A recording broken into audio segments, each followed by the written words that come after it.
Bismillahirrohmanirrohim. Assalamualaikum warahmatullahi wabarakatuh. Hai anak-anak kelas 6, apa kabar? Semoga kalian semua dalam kondisi sehat walafiat.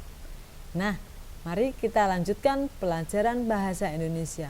Kita memasuki materi yang ketiga, yaitu tentang teks eksplanasi.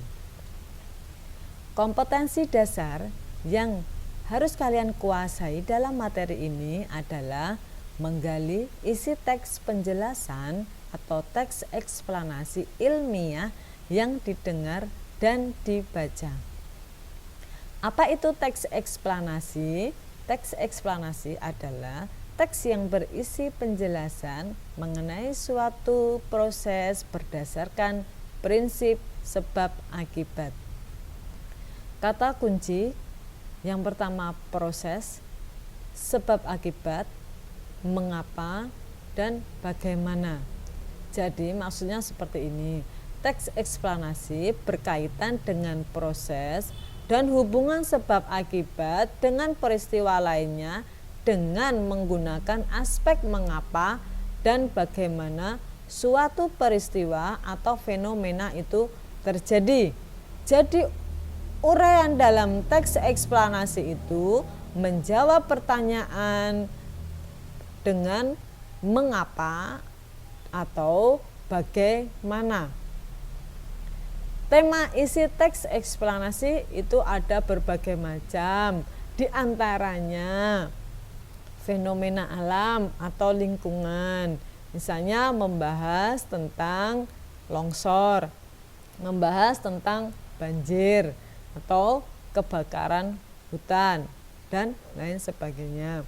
Kemudian yang kedua, temanya bisa tema sosial. Contohnya bisa membahas tentang kepadatan penduduk, tentang kerusuhan atau tentang unjuk rasa dan lain sebagainya. Kemudian tema budaya yang bisa dijadikan isi teks eksplanasi, misalnya tentang sekaten. Kemudian tema kesehatan. Nah, tema kesehatan ini yang sedang aktual apa? Yaitu pandemi COVID-19. Ini bisa diuraikan dalam teks eksplanasi.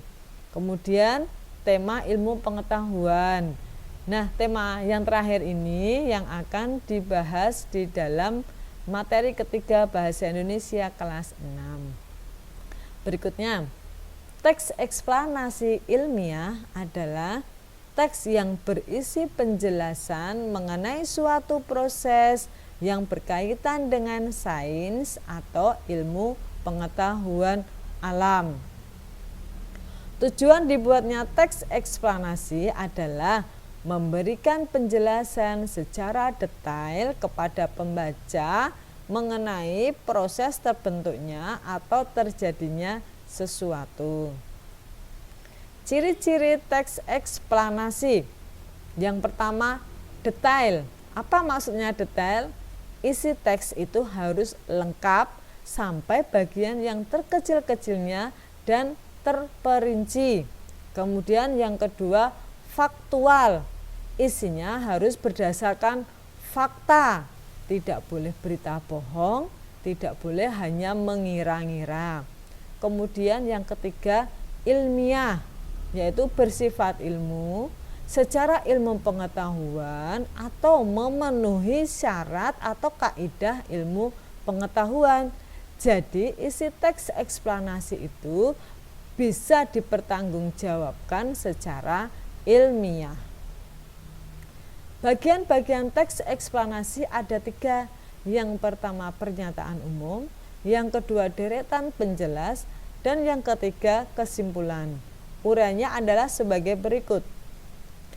Bagian pernyataan umum berisi informasi singkat mengenai topik permasalahan yang akan dibahas dalam teks secara keseluruhan.